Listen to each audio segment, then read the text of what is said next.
ക്യാമ്പസുകളിൽ കാലുകുത്താൻ അനുവദിക്കില്ലെന്ന എസ്എഫ്ഐയുടെ വെല്ലുവിളിക്കിടെ ഗവർണർ ആരിഫ് മുഹമ്മദ് ഖാൻ കാലിക്കറ്റ് സർവകലാശാലയിലേക്ക്. ഇന്ന് വൈകിട്ട് സർവകലാശാലയിലെത്തുന്ന ഗവർണർ ക്യാമ്പസിലെ ഗസ്റ്റ് ഹൌസിലാണ് 3 ദിവസം തങ്ങുക. എസ്എഫ്ഐ പ്രവർത്തകർ ഗുണ്ടകളെന്ന് ആവർത്തിച്ച ഗവർണർ എസ്എഫ്ഐയുടെ വെല്ലുവിളി ഏറ്റെടുക്കുന്നതായും പ്രതിഷേധിച്ചാൽ കാറിൽ നിന്ന് ഇറങ്ങുമെന്നും പ്രതികരിച്ചു. This is not the first time. Kannur, they tried to assault me physically. Now they have tried.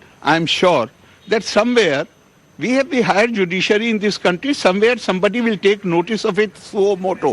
More than 300 police are in Kochi, Calicut. That I am not aware of. I have not made any arrangement.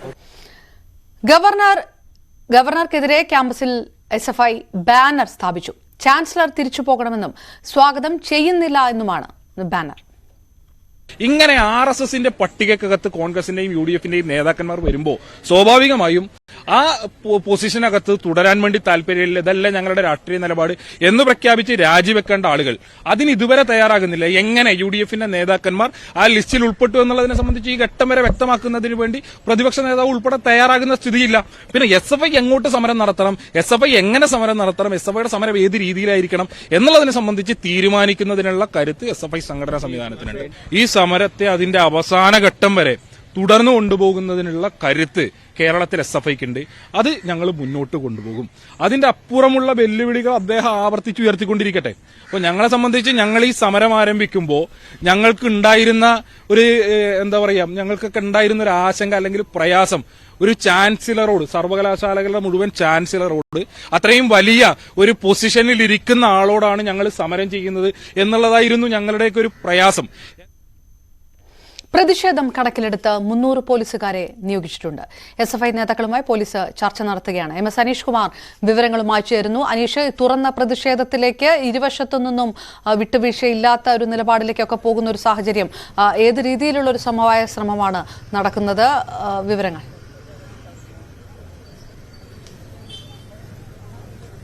Aparna, ചർച്ച പൂർത്തിയായി കഴിഞ്ഞിരിക്കുന്നു. പക്ഷേ രണ്ട് ആളുകളുടെയും മനസ്സിലെന്താണ്, അതായത് പോലീസിന്റെയും SFIയുടെയും മനസ്സിലെന്താണ് എന്ന് അവർ ഇനിയും തുറന്നു പറയുന്നില്ല. എന്തായാലും ഇനി മണിക്കൂറുകൾ മാത്രമാണുള്ളത്. കാത്തിരുന്ന് കാണൂ ഏത് രീതിയിലാണ് തങ്ങളുടെ പ്രതിഷേധമെന്നാണ് SFI പറയുന്നത്. മറുവശത്ത് നമുക്ക് ദൃശ്യങ്ങളിൽ കാണാം, കാലിക്കറ്റ് സർവകലാശാല ഒരു കാലത്തും കാണാത്ത തരത്തിലുള്ള ഒരു പോലീസ് സേനാ വിന്യാസമാണ് ഇന്ന് സർവകലാശാലയിൽ കണ്ടിരിക്കുന്നത്. നേരത്തെ പറഞ്ഞ കണക്കുകൾ അനുസരിച്ച് 300 പോലീസുകാരെ ഈ കാലിക്കറ്റ് സർവകലാശാലയിൽ ഇന്ന് ഡ്യൂട്ടിക്ക് നിയോഗിച്ചിരുന്നു എന്നതാണ്. പക്ഷേ 300-നേക്കാൾ കൂടുതൽ പോലീസുകാരുണ്ട് എന്നാണ് നമുക്ക് ദൃശ്യങ്ങളിൽ നിന്ന് മനസ്സിലാവുന്നത്.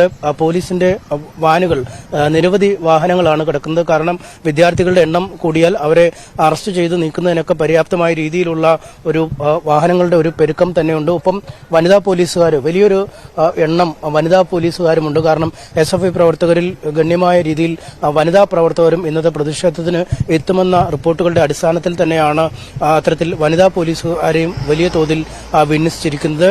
പ്രധാന ഇടങ്ങളിലെല്ലാം സർവകലാശാലയിലേക്ക് കയറുന്ന കവാടം, ഈ ഗസ്റ്റ് ഹൌസ്, ഗവർണർ തങ്ങുന്ന ഗസ്റ്റ് ഹൌസ്, അഡ്മിനിസ്ട്രേഷൻ ബ്ലോക്ക്, ഒപ്പം ഈ നമ്മൾ നിൽക്കുന്നത് ഈ സ്റ്റുഡൻസ് യൂണിയൻ പ്രവർത്തനങ്ങൾ നടക്കുന്ന ഇവിടുത്തെ ഒരു വിശാലമായ മേഖലയിലാണ്. അവിടെയൊക്കെ പോലീസുണ്ട്. മറുവശത്ത് നമ്മൾ നോക്കിയാൽ SFI നേതാക്കൾ നിൽക്കുന്ന സ്ഥലം കാണാൻ ആർഷോ അടക്കമുള്ള സംസ്ഥാന പ്രസിഡന്റ് അനുശ്രീ അടക്കമുള്ള ആളുകളാണ് ഈ വശത്ത് നിൽക്കുന്നത്. അവരിപ്പോഴും ഒരു സമരത്തിന്റെ ഒരു അന്തിമ രൂപത്തെക്കുറിച്ചുള്ള ഒരു ചർച്ചകളിൽ തന്നെ ഏർപ്പെട്ടിരിക്കുകയാണ് എന്നാണ് മനസ്സിലാക്കാൻ കഴിയുന്നത്. നേരത്തെ പോലീസുമായി നടത്തിയ ചർച്ചകളുടെ ഒരു ആകത്തുക പ്രധാനപ്പെട്ട നേതാക്കളുമായി ആശയവിനിമയം നടത്തിയ ശേഷം ഏത് തരത്തിൽ വേണം ഈ പ്രക്ഷോഭം അല്ലെങ്കിൽ ഈ സമരം ആസൂത്രണം ചെയ്യാൻ എന്നതാണ് അവർ കൂടിയാലോചിക്കുന്നത്. എന്തായാലും വലിയ പ്രതിഷേധം തന്നെ ഉയർത്തുമെന്നാണ് രാവിലെ ആർഷോ വ്യക്തമാക്കിയത്. എന്നാൽ ഏത് തരത്തിലുള്ള പ്രതിഷേധമാകും എന്നതിനെക്കുറിച്ച് കൃത്യമായ ഒരു വിവരം നൽകിയിരുന്നില്ല.